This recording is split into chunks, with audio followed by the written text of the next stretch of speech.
Hey guys, it's Eddie here from Dilleenproperty, and today we're talking about should you purchase a property that you have to pay Strata on or Body Corp on, or should you just stick to only buying houses? And this is probably one of the most talked about topics that I talk about with a lot of people on a day-to-day basis, because most people, when they're brought up, basically, if we were jumping right into it, they're taught from their family, friends and all that kind of stuff that purchase a house has land goes up and the actual building content goes down, and they hear horror stories that you get stuck with really high strata bills and body corporate bills and all that kind of stuff. And yeah, so basically, just to give you the heads up, body corporate is strata. So some states they call it strata, some other states they call it body corporate.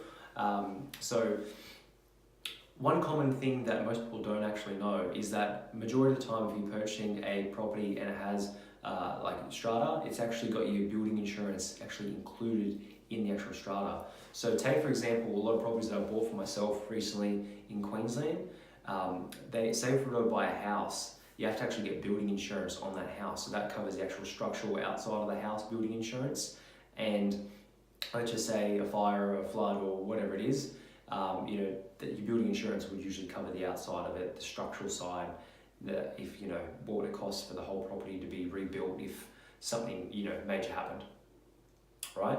But say you're purchasing a townhouse the next street over, and you might get in for half the price you bought for a house, but you got to pay strata. And strata, that might be depending on what complex you're in. If it's a small complex, big complex, if it's a complex that has a pool, a spa, tennis court, elevators that are very expensive, lock-up garages and all that kind of stuff. The complex that you're purchasing has a massive impact on it. If it's in a high-rise within Strata, it usually is massive. If you're purchasing a smaller block, say a small unit block of 8, block of 10, or a townhouse complex of 8, 10, 20, 50, 100, whatever it is, it just depends on what's going in the complex, how old it is, what it has in it. A lot of the properties that I bought that are strata, which I've got houses as well, of course, but they're just, I'm just trying to expand your mindset about this and say it's not all bad. Say for example, if the strata is about say $2,000 a year, the building insurance component of that would actually be incorporated in that. So say if you, say $2,000 a year for you purchasing a property, and the strata bill body corp bill is $2,000 a year, your building insurance is usually included in that, all right? So if you were to buy a house, your building insurance might be $1,000, $1,500 a year anyway. So really, there's not, your difference could only be $500 a year as buying a house compared to buying a, strata title property, a townhouse, villa, or unit. So there's really not much difference than people think, because most of them, not all of them, but most properties that you buy, townhouse, villa, or unit, actually has your building insurance incorporated in it. So I speak to a lot of people, most people are really gobsmacked, and they have no idea that that's actually true. So yeah, it's always double check, but most properties that you buy have building insurance included in it, and then you just need to get landlord insurance, which covers the internal part of the property, for like loss of rent, carpets and all that, etc., etc. So yeah, I hope that's changed a little bit about your mindset in terms of strata, body corporate compared to only buying houses. For me, out of my own portfolio, I've got a mix of houses that I own, townhouses, units, and villas. So I've got a combination of all these types of properties, all these types of properties. So my thoughts behind, if a lot of people only stick to buying houses.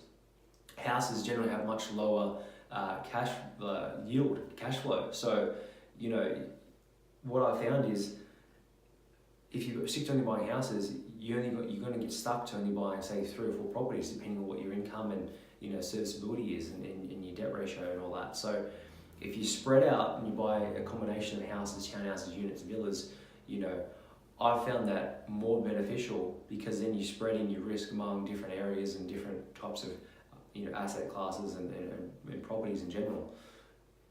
And I was able to continue building my portfolio. And looking back, I guess another thing, when people talk about houses, that have better growth and everything, I bought units and townhouses that have outperformed houses in terms of growth. So it really depends. Like if, let's just take Sydney as an example. I bet 20, 30 years ago, someone was talking into someone else's ear and saying, don't buy a unit in, Blacktown, because units don't go up, houses go up. Yeah, but units in, that area 20, 30 years ago would have been 20, 30 grand. Now they're, $300, $400, $500,000.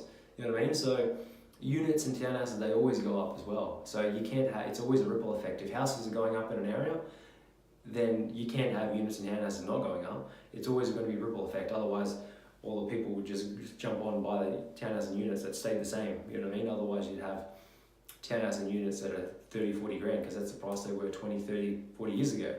Now you can, some depending on the location, it could be $300, $400 million for a townhouse unit. So it really just depends.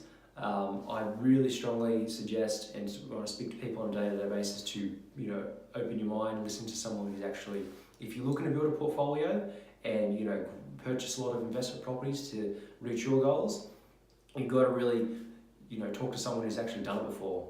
I find a lot of people, they take the advice or take the guidance from people and they might not have any property. Like what the hell are they going to know? So yeah, I just those are my thoughts. Just once again, always not financial advice, but just I guess I'm trying to share with you a little bit of information and my mindset, which I've grew over the years with building my own portfolio, to I guess help anyone out there that's watching, so that they can get started property quicker, reach their goals quicker, and get to where they want to be quicker. So thanks for watching, guys, and I'll catch you next video. Bye.